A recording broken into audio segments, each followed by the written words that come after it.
呢間餐廳呢，我 book mark 咗好耐㗎啦，一直咧都想揾個機會過嚟試一試。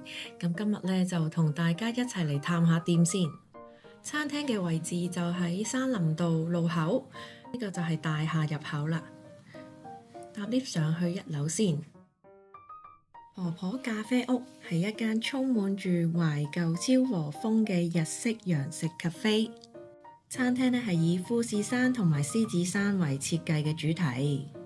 一入到餐廳門口咧，就會見到佢哋有個 corner 啦，咁就擺放咗佢哋自家設計嘅衫啊、袋啊，同埋一啲雜貨。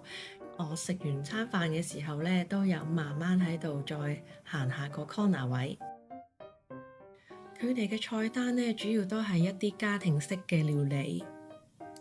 咁可以見到咧，menu 入邊有好多食物嘅造型賣相都非常之精緻同吸引啦。特別咧係一啲咧參照住富士山造型嘅飯團啦、甜品同埋一啲特色飲品嘅。咁今次咧我就上嚟食咗一個午市套餐，咁嗌咗一個咧洋葱牛肉飯，跟餐咧就嗌咗杯熱香桃茶。